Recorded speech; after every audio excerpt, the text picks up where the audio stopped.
everybody.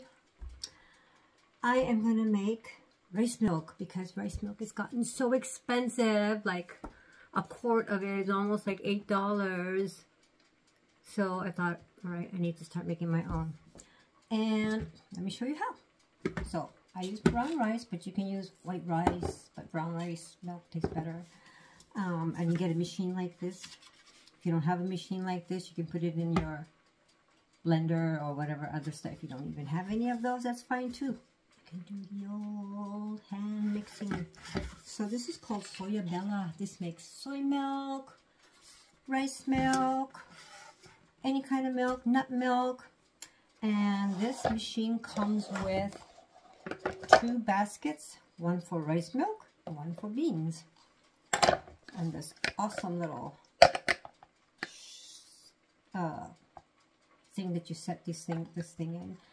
It's got that on there.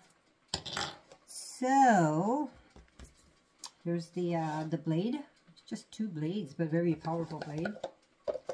And you just put that blade in here. It's got a little marking in here for 1 quart, half a liter or 1.2 liters. And I only want to do 1 liter, so I'm going to put just 1 liter of good water.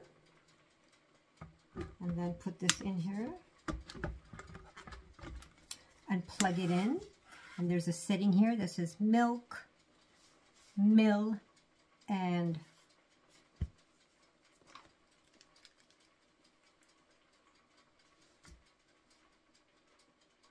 paste off. I never even noticed that word before. Maybe it's the on button. I don't know. But it comes with directions. So I'm going to turn it on and it's going to make a bunch of noise. And then the next video I'll show you what it looks like.